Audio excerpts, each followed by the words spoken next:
Bien, bonjour à toutes et à tous. Je suis évidemment ravi de vous retrouver cette année encore pour les Journées des entrepreneurs du voyage. Le monde change, c'est le titre en tout cas que les entreprises du voyage ont souhaité donner à ces journées. Quand ils ont choisi cet intitulé au cœur de l'été, ils étaient sans doute loin d'imaginer à l'époque la fameuse décision du groupe Air France du 3 novembre dernier. Et là, en matière de changement, autant vous le dire, franchement, vous allez être servis.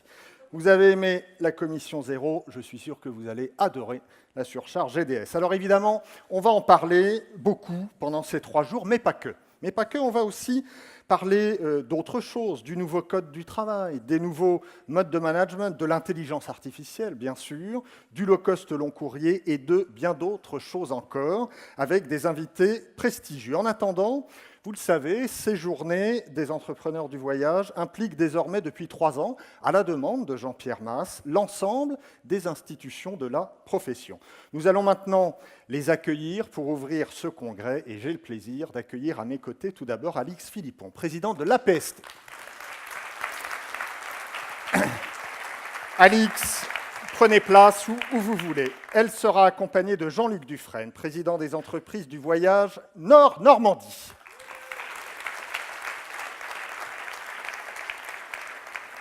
Alix et Jean-Luc, vous allez aussi accueillir à vos côtés Frédéric Van Hout, président de Level.com.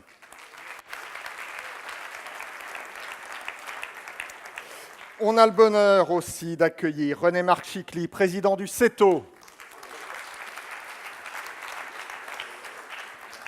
Et puis enfin, bien évidemment, Jean-Pierre Mas, président des entreprises du voyage.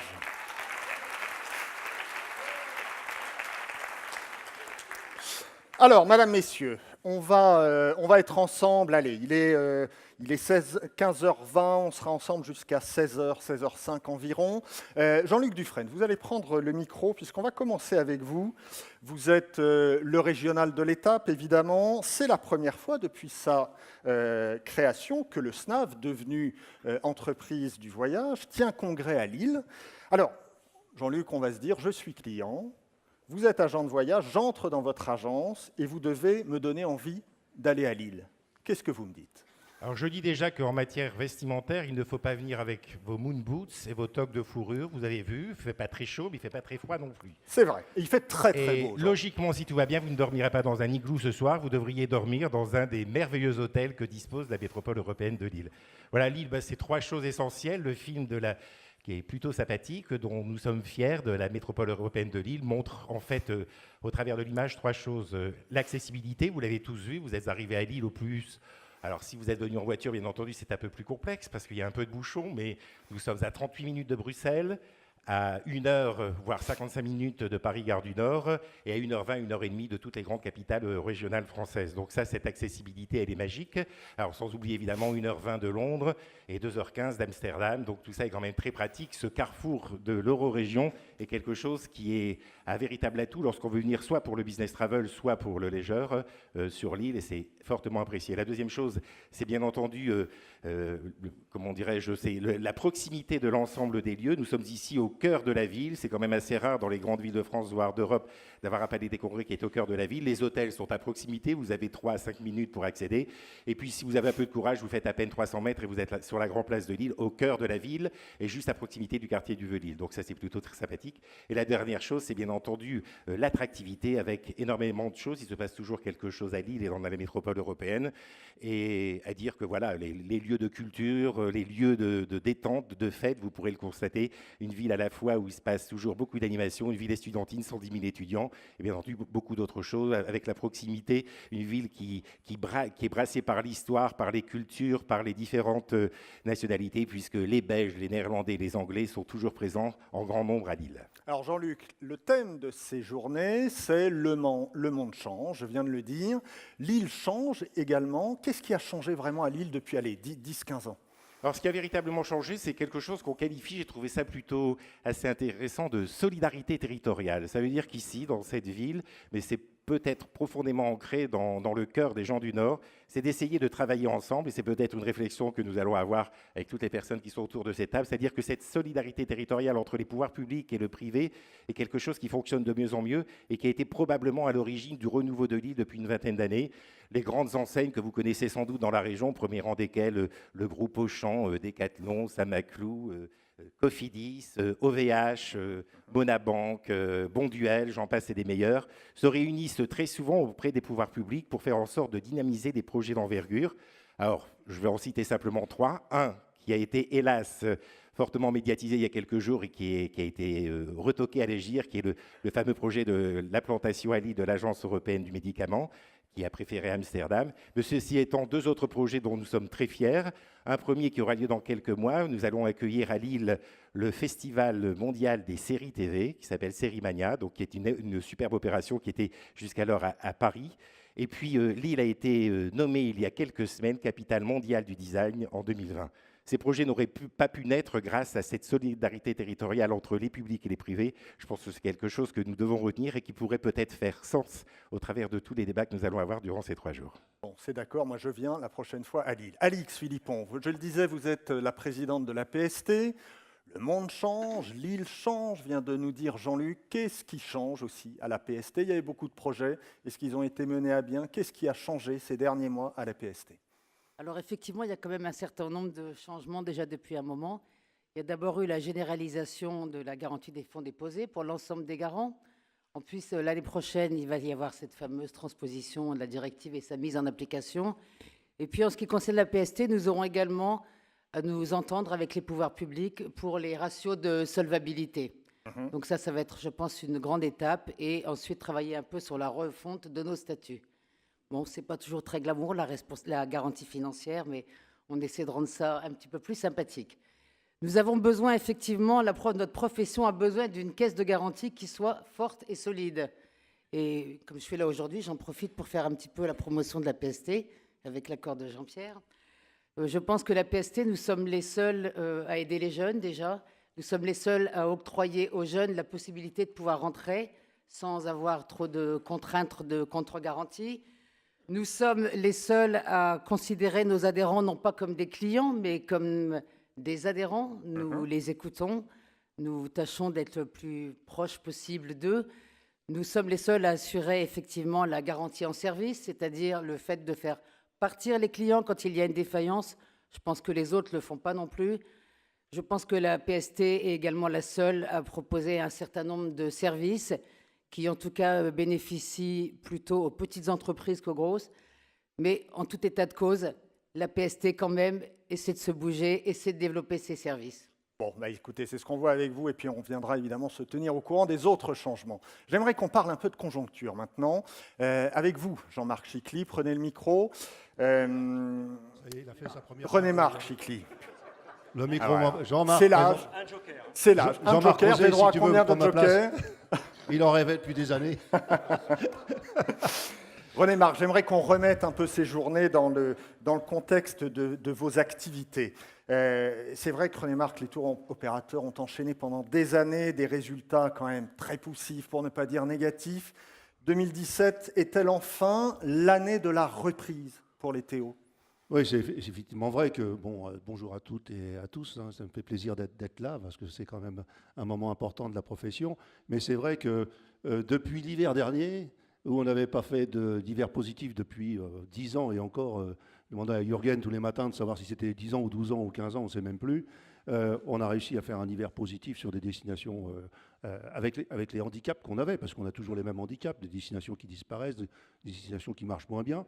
L'été, ça a été merveilleux, sauf que maintenant, on arrive avec nos tarifs français sur un marché qui est pris d'assaut par nos concurrents, sur des Canaries, des Baléares, et il faut se battre pour avoir des chambres. Donc ça va être notre quotidien. Ça ne change pas par contre. Hein. Ça, il va falloir que les tour opérateurs se battent pour avoir de la disponibilité à des prix et formater des prix, parce que l'important, c'est du prix. On en reviendra peut-être sur un autre sujet où on appréhende un petit peu d'être mis hors compétition sur la matière de prix.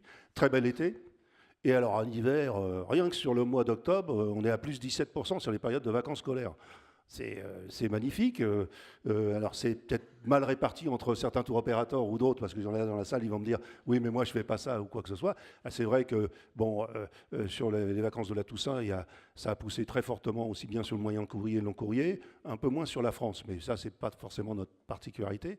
Et franchement, le portefeuille de l'hiver 2017-2018, il est extrêmement satisfaisant. Oui, donc pour les 6 mois à venir, a priori, là aussi, on devrait poursuivre cette tendance Oui, haussière. En tout cas. Il y a des ventes qui se font aujourd'hui pratiquement sur septembre, octobre 2018, voire l'été, etc. Donc ça, c'est Donc une quand même très de bons bonne résultats. année pour les tours opérateurs. Frédéric Van Hout, vous êtes vous aussi le régional de l'étape. On a l'impression, Frédéric, quand on regarde les chiffres attentivement, évidemment, que les acteurs du online profitent davantage de la reprise que leurs homologues du offline. Est-ce que c'est vrai ? Ça dépend du périmètre. Si on prend le marché de l'Internet en règle générale, on voit qu'il y a une croissance d'acteurs nouveaux qui apparaissent. Alors, dans les métiers verticaux comme le Volsec, il y a des gens comme Mr. Fly, mais il peut y avoir aussi des nouveaux tours opérateurs, des nouveaux acteurs, et je ne parle pas du collaboratif. Donc, si on prend le périmètre global, l'Internet est en forte croissance. La FEVAD a annoncé une progression, je crois, de 8%. Si on ajoute le collaboratif en complémentaire de cela, plus tout ce qu'on ne sait pas, je pense qu'on est plus près du double. Donc c'est plutôt effectivement une belle tendance. Mais on a vu aussi aux États-Unis des réseaux de distribution physique qui récupéraient près de 16% de parts de marché sur les ventes Internet. En France, je crois qu'on est à 8%. Ouais. Donc en gros, je pense qu'on a une belle perspective pour accroître ce business-là. Et est-ce que le prix, Frédéric, est toujours l'un des critères prioritaires des clients aujourd'hui? Ou est-ce que c'est en train de changer ça? Non, c'est vraiment en train de changer. Oui. En fait, le prix, bon, c'est vrai que si tu as des stocks, on sera content de les distribuer. Et si tu as des invendus aussi. Mais C'est déjà 8%, donc c'est pas la peine, je vais faire 12. Hein. voilà, on a réglé notre truc. Mais sur les critères, il y a un critère qui vient s'ajouter juste derrière le critère du prix, c'est la sécurité. Oui. Alors c'est lié à la conjoncture, on a traversé des périodes très très difficiles. Tu parlais de l'économie, on peut parler également du terrorisme. Donc il y a eu une période très très très compliquée. Il y a des hackers, on voit que récemment, je crois que Uber a annoncé que l'ensemble de ces internautes avait été piraté. Et ils ont payé $100 000 pour que ça ne sache pas, pardon. Donc c'est quand même assez intéressant. Et donc, on constate que la sécurité est un vrai critère. Les banques, aujourd'hui, proposent beaucoup de solutions. Et donc, oui, c'est important d'avoir ce périmètre-là de la sécurité qui soit traité, que ce soit sur le paiement, sur la protection des données, sur le transport, et puis sur l'ensemble, en fait, des transactions. Jean-Pierre Mas, vous faites régulièrement, évidemment, des points d'actualité, des points d'activité au cours de l'année avec votre fameux baromètre d'activité. On vous y a vu ces derniers mois très enthousiaste, hein, très clairement. Est-ce que cette année 2017 est vraiment historique pour les agences de voyage? Ce serait anormal si l'année n'était pas en phase, en corrélation avec ce qui vient d'être dit par Frédéric et René Marc. Oui. Donc, aujourd'hui, dans deux secteurs d'activité des agences de voyage, et quand je parle des agences de voyage, j'entends bien l'ensemble du marché, c'est-à-dire non seulement les agences de voyage physiques, mais également les agences les OTA, les agences de voyage en ligne. Sur l'ensemble du marché, la progression du BSP France, c'est-à-dire les billets d'avion émis par les agences de voyage, pas par les compagnies aériennes, par les agences de voyage sur le marché français. Cette progression est de 5,6% à fin octobre. Elle est de 13% en 2 ans. C'est une progression qui ne s'est jamais vue. On aura dépassé à la fin de l'année 23 millions de billets émis par les agences de voyage dans le cadre du BSP, auquel il faut ajouter les billets des compagnies low cost qui sont hors BSP. Ça ne s'est jamais produit. Alors, dans ce secteur-là, donc, c'est très bon. Dans le secteur du tourisme, René Marc l'a exprimé très, très clairement. Les départs, baromètre qui est supervisé par Richard Soubiel, qui doit être par là, le baromètre des entreprises du voyage, c'est en long courrier à fin octobre, plus 8% par rapport à l'an dernier, et en moyen courrier, plus 6%. Donc c'est plutôt optimiste. En effet, comme vous le dites, on est un peu en retrait, on est à autour légèrement positif, mais de très peu sur la France. Et les réservations pour l'hiver sont extrêmement positives. Et si on prend le troisième volet, c'est l'accueil. Mais l'accueil, écoutons ce que dit le ministre des Affaires étrangères et du Tourisme, Le Drian. On va dépasser cette année en France le maximum d'étrangers, de touristes étrangers que l'on a accueillis. On n'aura jamais accueilli autant de touristes qu'en 2017, qui l'aurait dit après les attentats de l'an dernier, il y a 2 ans. Donc, environnement extrêmement positif. Une très bonne année 2017, on l'a vu, une année 2018 qui s'annonce là aussi très bien, aussi bien en loisirs d'ailleurs qu'en voyage d'affaires. Et pourtant Jean-Pierre, j'ai l'impression que là, les ennuis s'accumulent. On a eu en avril dernier le raccourcissement du BSP. On a eu en septembre la mauvaise nouvelle sur la responsabilité de plein droit. On vient d'avoir évidemment la décision d'Air France sur la surcharge GDS. Vous connaissez, vous savez ce que disait Chirac, hein, les emmerdes quand ils arrivent en escadrille. On a l'impression là que malheureusement, si l'année est bonne, en même temps, les ennuis s'accumulent. Alors, sur les bons résultats de l'année, clairement, je n'y suis pour rien. C'est comme sur le beau temps à Lille, je n'y suis strictement pour rien. En revanche, avec la responsabilité de président des entreprises du voyage, je suis le président des emmerdements. Il n'y a pas de doute. Et la solution, c'est essayer d'en réduire les effets quand on peut, et ce n'est pas facile. Tu évoquais 3 points, le BSP, le raccourcissement du délai BSP. Nous avons fait instruire par un cabinet d'avocats international la possibilité de recours pour abus de position dominante, recours auprès de l'autorité de la concurrence. Les résultats de cette instruction nous laissent quelques espoirs, plus que ça même, sur la possibilité de faire condamner IATA pour abus de position dominante par l'autorité de la concurrence. L'autorité de la concurrence, c'est un endroit très inconfortable où personne n'aime aller.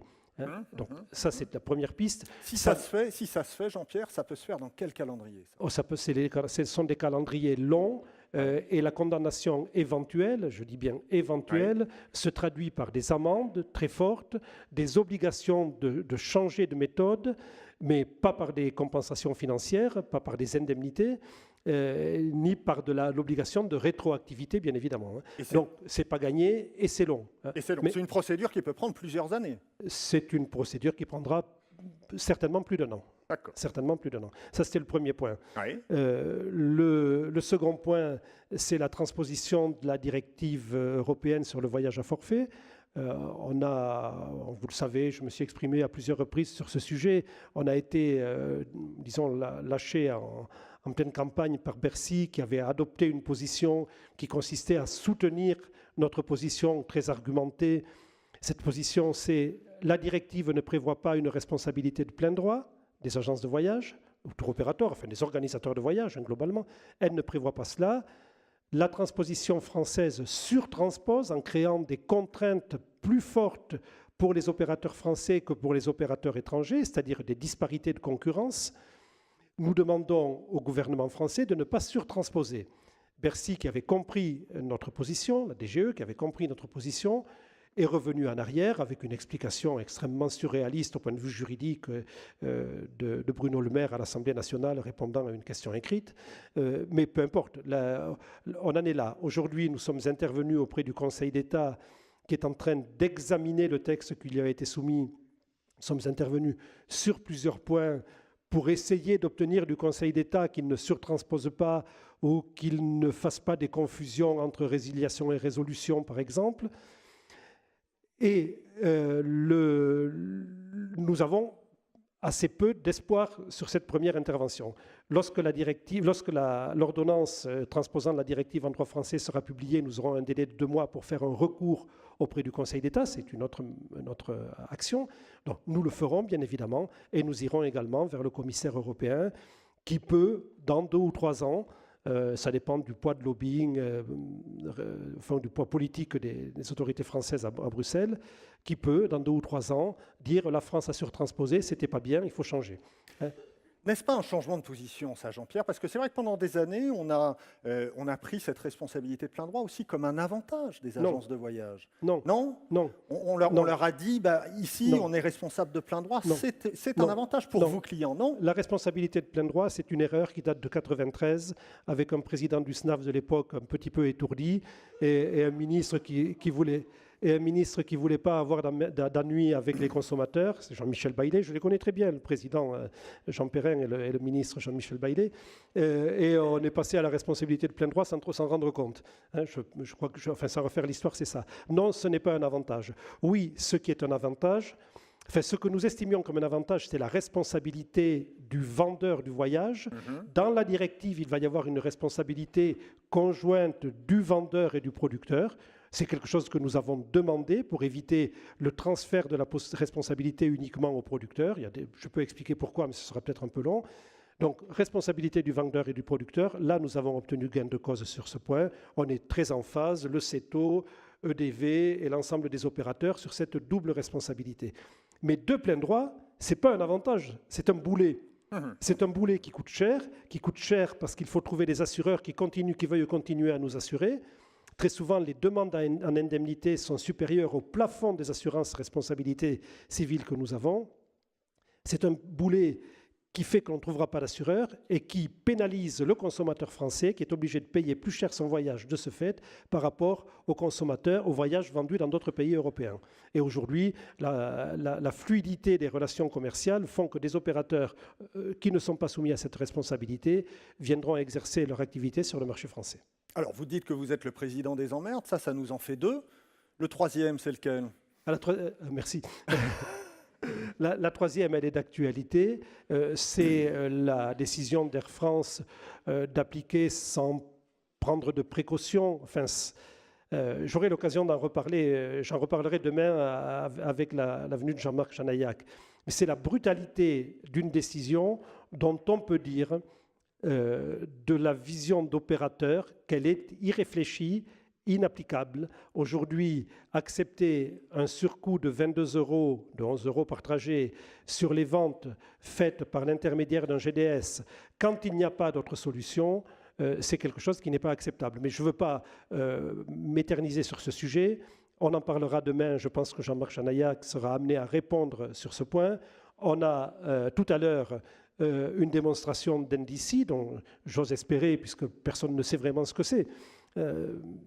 Bon, personne, mais vraiment personne, hein, qu'on sera enthousiaste en sortant de cette démonstration. Et puis on a un débat vendredi matin avec les GDS, Air France, les distributeurs, et une vision européenne avec Michel Deblust qui devrait nous éclairer un petit peu plus. Et puis je sais que la capacité, Air France a beaucoup de qualités, c'est un partenaire.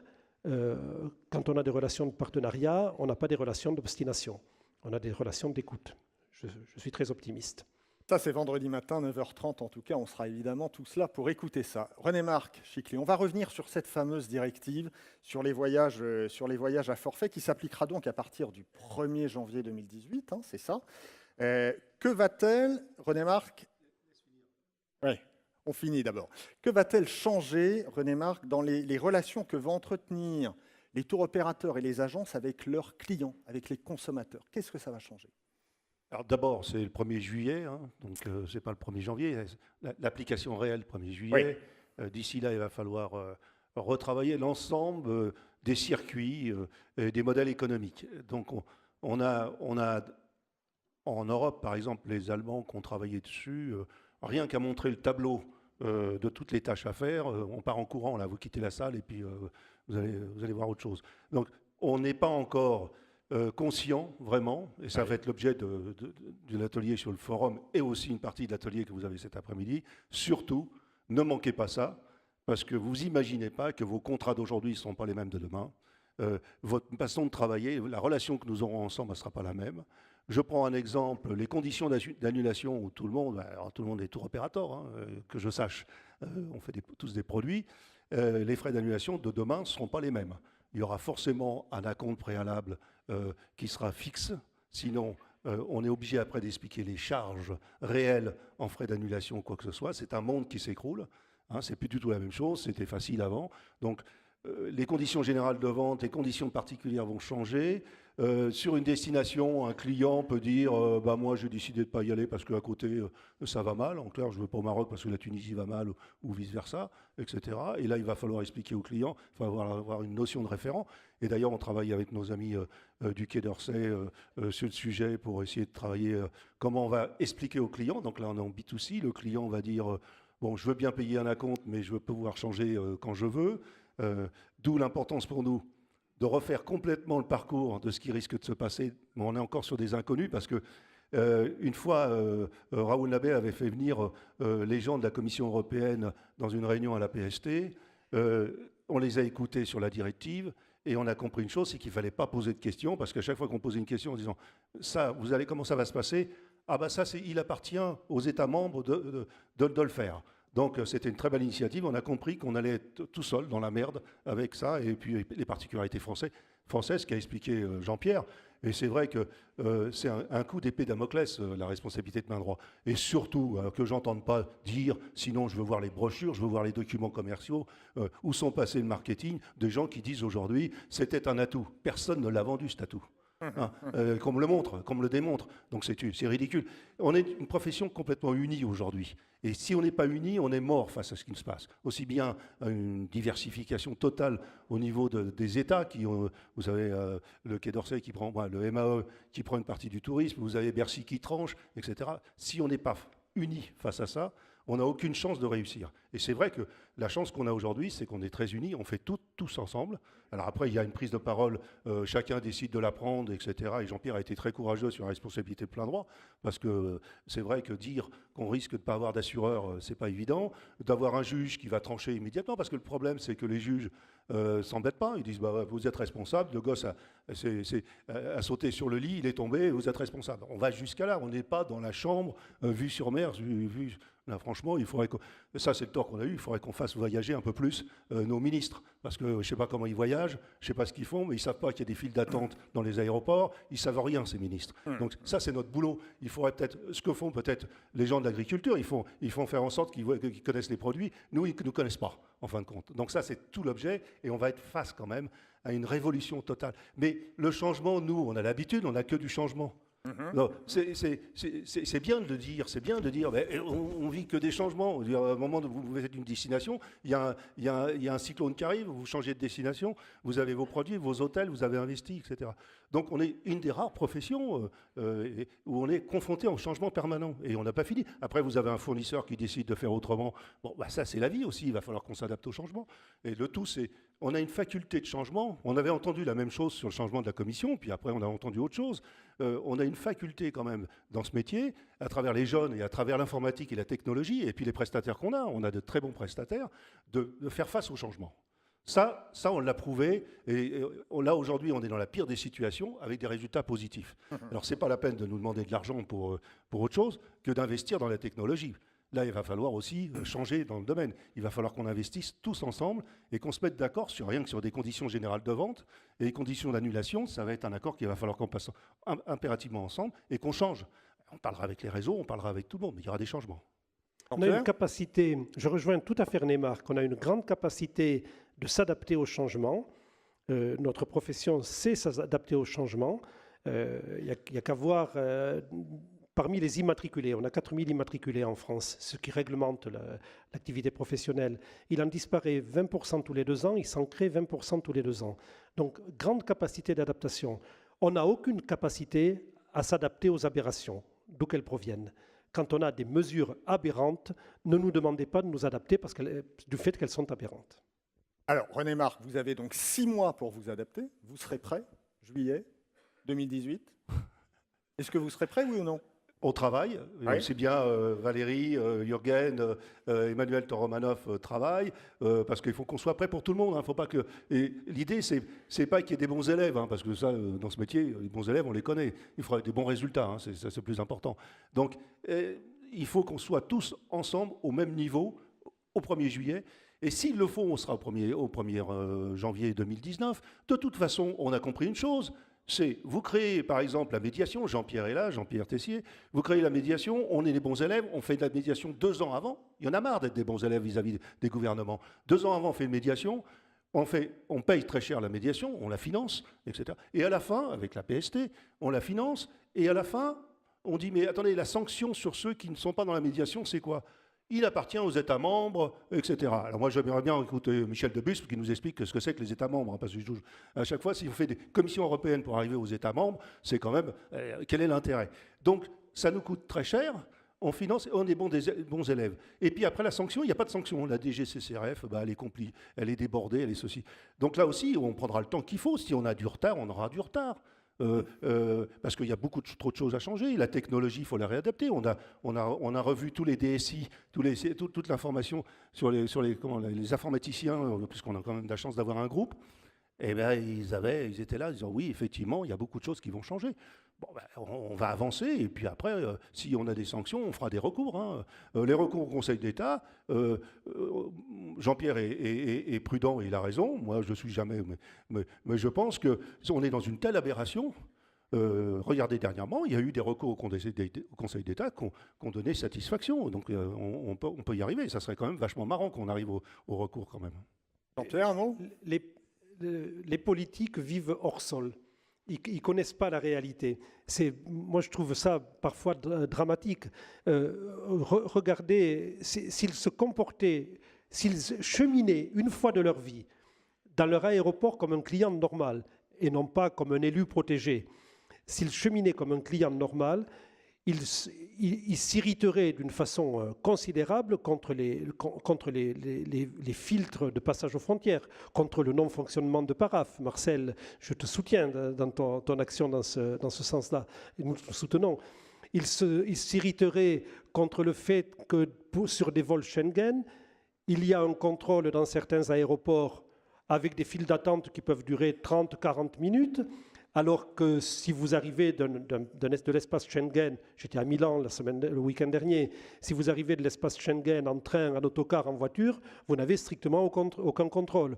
En aéroport, il en faut un, parce qu'il paraît que les terroristes prennent l'avion. Enfin, vraiment, c'est sous-estimer la capacité de l'intelligence des terroristes. Ils s'irriteraient contre les difficultés qu'il y a eu cet été pour faire partir en vacances des enfants mineurs qui n'avaient pas l'autorisation des parents dans la forme qui était nécessaire et qui a donné lieu, il y a des acteurs ici très, très concernés, qui ont donné lieu à des refoulements d'enfants pour des séjours de vacances qui étaient organisés alors que les parents n'étaient pas nécessairement avec eux à l'aéroport. Les politiques vivent hors sol. Alors évidemment, à Bruxelles, ils sont très forts pour mesurer et réglementer la taille des petits pois, la hauteur des sièges de WC et la taille des caractères des conditions d'annulation dans nos brochures. Pour ça, ils sont top. Pour le reste, ils oublient un peu. Alors René Marc, vous félicitez de cette union. Aujourd'hui, vous êtes très unis face à ces sujets. Il y a évidemment un événement important qui a eu lieu le 12 juin dernier, c'est la fameuse création de cette confédération des acteurs du tourisme. Elle regroupe donc 14 organisations professionnelles et associations du tourisme. On est le 22 novembre aujourd'hui. René Marc, depuis le 12 juin, je n'ai pas beaucoup entendu cette confédération. Je ne suis pas tout à fait d'accord. Moi, je trouve que... l'idée de la Confédération, qui date d'il y a très longtemps et qui a réussi enfin à coucher, parce que là aussi, il fallait du courage. Hein. Et certains se moquaient ici en disant il y a même des paris qui ont dû être pris. J'espère que moi, j'aurai quelque chose dans les paris, qu'on me paye un verre, en disant elle n'aura jamais lieu. Elle a eu lieu grâce à la ténacité des gens qui sont là, hein, parce que moi j'étais quand même pas tout seul, y compris Jean-Pierre qui participait énormément, grâce à Roland Aiguy, qui en a encore parlé hier à son congrès, et Jean-Yves Le Drian en a parlé. Aujourd'hui, il ne faut pas se sous-estimer, c'est inutile ça. Il faut qu'on arrive à être une profession où on est capable de dire qu'on fait bien les choses. Parce qu'on passe notre temps à dire qu'on fait mal les choses et à la fin, on se fait du mal. Et puis en plus, on ennuie nos amis journalistes qui sont obligés d'écrire des choses pas bonnes. Donc ça ne leur plaît pas, ça. Ils ont envie de faire autre chose. Ça ne leur plaît pas du tout. Pas du tout. Donc, elle est bien partie, elle est reconnue au plus haut niveau, y compris par le président de la République. Alors vous allez me dire, vous avez une belle confédération, puis à la fin, vous avez une responsabilité plein droit. C'est deux choses différentes. On ne va pas gérer l'État en entier quand même.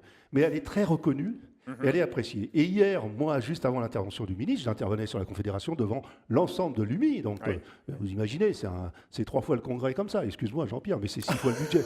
C'est 6 fois le budget. Quand j'ai vu le budget, je me suis dit, Jean-Pierre, même on réunit la PST, le DV et le CETO, on n'arrive pas au budget de l'UMI. C'est 5 millions d'euros de cotisation. Hein, rassurez-vous, hein. Il y en a certains qui ont du mal à payer leurs cotisations, mais là-bas, il y a de l'argent.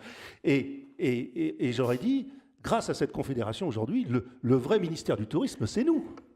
Il faut qu'on soit le ministère du tourisme. On a aujourd'hui une partie de Bercy qui fait de l'arbitrage du tourisme. Il y a effectivement notre ami Le Drian, ministre, qui lui souhaite être le catalyseur C'est bien, le catalyseur, quand on met du vernis, parce qu'on met du catalyseur, et puis c'est pas mal, c'est un bon terme. Hein. Mais il faut qu'il soit le catalyseur d'une ensemble des professions du tourisme, pas simplement des arrivées, des entrées et des sorties, ou quoi que ce soit. Donc c'est nous, aujourd'hui, avec cette confédération, on a réussi, et l'être au niveau du président, du Premier ministre, etc., à faire en sorte que le terme,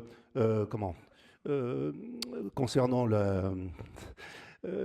l'état d'urgence, Oui. soit supprimé, rayé de tous les discours possibles, imaginables. Et ça, c'est important, parce que l'état d'urgence, ça nous nuisait totalement. Alors après, Jean-Yves Le Drian a annoncé pour les aéroports l'arrivée de 200 personnes de plus, CRS, sur les aéroports de Paris, etc. Mais ce qui est dommage, c'est que la Confédération, au moins, pour moi, elle fonctionne très bien. Jean-Pierre en parlera aussi. On travaille très bien ensemble. Je suis extrêmement surpris. Je m'attendais à ce que ça soit confus, que chacun essaye de défendre ses intérêts. Moi, je suis totalement satisfait. Je vous invite un jour, j'espère, à venir la voir fonctionner. C'est parfait. On est surpris tous les matins. Par contre, ce qui nous manque, c'est justement, et ça va voir aussi, c'est toute la partie aérienne. On n'a pas la FNAM. Pourquoi? On ne sait pas. Le président d'Air France est d'accord sur le principe, il trouve ça très bien, tout le monde trouve ça très bien, mais on n'a pas l'aérien. Ce qui n'est pas bon pour l'aérien. Si on s'écarte de l'aérien, on va pas forcément trouver des terrains d'entente, etc. On n'est pas là pour faire du commercial à la place des entreprises, mais on est là pour faciliter au niveau institutionnel. Et ça, c'est dommage. Là-dessus, moi, je serais journaliste, je pointerais du doigt. Il manque l'aérien, alors que l'aérien est indispensable pour les tours opérateurs. Jean-Pierre, un petit mot sur la Confédération. Ça marche bien? Travail de fond, Oui. c'est pas nécessairement sur l'estrade, la Confédération. Oui, oui. Ce n'est peut-être pas sa place. Travail de lobbying, travail de fond, travail sur des dossiers. On a parlé de l'état d'urgence, mais également sur le rythme des vacances, les vacances scolaires. Il y a un travail de fond qui est fait. C'est pas la peine d'aller l'afficher, ce travail. Il faut le faire, voilà, et ça marche. Ça marche bien. René Marc, quelques mots sur... Oui, puisque vous êtes là, on va en profiter. Quelques mots sur Je suis en train de faire mon Vatol. forum, là. Quelques mots sur Vatol, René Marc, cette fameuse charte d'engagement et de confiance pour le client. Ah oui, on a compris. On en est où là aujourd'hui? On a compris très vite que si on ne présentait pas quelque chose vis-à-vis du consommateur en 2018, face à la compétitivité sympathique, le client qui achète en direct, via les réceptifs, etc., y compris sur la toile ou quoi que ce soit, si nous ne mettions pas en valeur nos services, ça serait extrêmement compliqué pour la profession vis-à-vis du consommateur. C'est la première chose. Deuxième constat, il fallait qu'on s'engage. Alors on a parlé pendant des mois et des trucs d'Arty, l'engagement, le mode d'engagement. On a fini par se mettre d'accord. On a mis du temps, énormément de temps. Ça a été même des réunions, on en parlait encore avec Martine Granier tout à l'heure, des réunions qui n'étaient pas tristes. Et c'est les mêmes maintenant d'ailleurs qui ont mis du temps à approuver certains engagements très forts.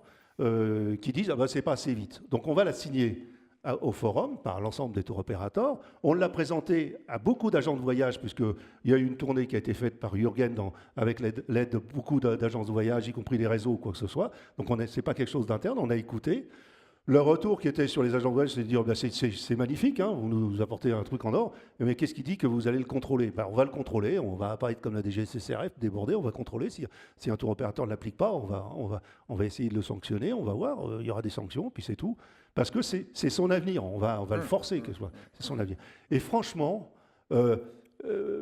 donc il y a un atelier spécifique demain qu'on anime avec Jürgen et toute l'équipe, une partie de l'équipe qui a travaillé, puisqu'on a travaillé avec les directeurs de marketing des tours opérateurs. Surtout venez, parce que vous allez découvrir quelque chose qui est très intéressant. Ils s'engagent sur beaucoup de choses. Alors peut-être que moi je vais perdre des membres, hein. Pour l'instant non, parce qu'on l'avait approuvé au dernier forum, mais globalement c'est quelque chose qu'on va... Alors on n'aura pas des moyens de communiquer fort, on trouvera peut-être des idées. On en a eu une tout à l'heure tous les deux qu'on va cogiter. On va essayer d'exploiter on a des mines d'or autour de nous dans la profession, il y a des gens qui en profitent. On va essayer pour nos chantiers communs ou nos chantiers, essayer de trouver des moyens de communiquer très fort vis-à-vis du consommateur. Donc voilà. 30 secondes, René Marc. 30 secondes pour l'histoire du label. Le label club, il y a eu quelques petits remous. Le Club Med n'y est pas. Thalasso numéro 1 dit que c'est pas top, c'est pas terrible. Qu'est-ce qu'on peut dire aujourd'hui, label club? 30 secondes, René Marc. 30 secondes, c'est pas sympa. Oui. Surtout avec ce qui s'écrit récemment. Franchement, que 20 personnes d'entre vous forment une association pour dire tiens, on va valoriser notre travail, on va essayer de le normer, c'est vraiment quelque chose de sain. L'individualisme ne plaît plus. Oui. Donc la clarification, elle paye. Après, que ça ne plaise pas à X ou Y, moi personnellement, je m'en fiche. Oui. J'ai accompagné à titre personnel et non au nom du CETO, et je le répéterai toujours, et ceux qui écrivent CETO aujourd'hui étaient présents quand je l'ai déclaré, je le déclare. Je suis à titre personnel, parce que ce n'est que 20% de mes membres, peut-être 80% de l'activité club, mais ce n'est que 20% de mes membres. Oui. Et en 30 secondes, franchement, je trouve ça, et tout le monde a trouvé ça une belle initiative, et puis après, on va chercher à pinailler X ou Y.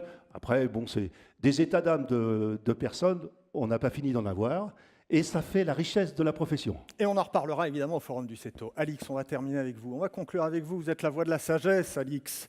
Si vous aviez un vœu à formuler pour la PST, pour la profession en général, ce serait lequel?